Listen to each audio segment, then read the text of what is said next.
So yun guys, no, may nag-comment na, Idol, gawan nyo daw ng video about sa, yung gawan nga ng teritoryo, yung Chinese daw. Kasi binubuli daw tayo, kahit man lang sa vlog lang, makabawi tayo. Idol, masasabi ko sa inyo, hindi tayo nagpo-promote ng mga hate dito. So wala tayong ganyan. Hindi nga kami nagpo-promote ng sugal. Oh, di ba? Hindi nga tayo nagpo-promote ng sugal eh. Dapat tayo just for fun. Entertainment purpose only tayo dito eh. Kaya thank you sa supportan ninyo, no? Hindi man tayo na makaintindi ng yung Chinese ba? Hindi man makaintindi sa sinabi ng Hindi, Chinese mo. Marunong ka naman eh. Chinese. Chinese mo. So yun guys, i-translate ko na lang para naman magkaintindihan, para fair baga.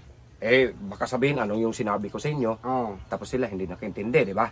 So ako, as my experience, marunong man ako, kahit mang-grade to man ako. Meron man ako nalaman konti. So, i-translate ko, i-transmit mo sa Tagalog. I-translate mo sa Tagalog? Yung sabihin mo. salita ko. Sige. Translate mo sa Tagalog para baka sabihin na naman dito sa ating Pinoy, sila na naman yung... Hindi sila makaintindi. Pangit yun. Dapat maintindihan. Maintindihan.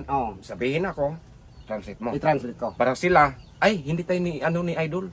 Di ba? Kasi hindi mo na sila magkaintindi kung i-Chinese ko. Di ba? So, i-translate ko talaga. Okay. Sa mga ano dyan Chong koy la. Wala siyang ulam. Chiririkong koy la. Ikurikong yung gitna. Tama ba yun? Tama yun. Mali. Hindi nyo mali. Chima bikrok. Ano, may bulati sa tiyan? Pima biplok. Mamanap ng biplok? Mali na yun sa'yo.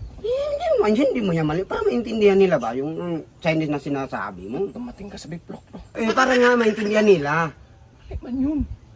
Sabi kanina, walang ulam. Ngayon, may biplok na. Ulitin ko pa. Ulitin mo nga. Pima biplok. Naghanap ng biplok. Tama yun. O di, nagluluto. Pwede. Ulitin ko ay. Ulitin mo. Gas ng ulo mo. Chong koy la. Wala siyang ulam. Chiririkong koy la. Kurikong yung gitna. Butiki. Naghanap ng butiki. I. Multo yan. Multo ba yun? Ikikik man. May multo yun. Pima biplok. Naghanap ng biplok. Si Wong Rock. Wak. Rakatok. Mga uplok. Chong koy la. Chiririkong koy la. Butiki. Yan ang intindihin nyo. Papasaya lang kami sa social media, oy. Wala tayong mga hater. Wala. Dapat entertainment purpose only. So yun guys, maraming salamat sa BMAX TV. Sana ma-share tong video na to. I love you.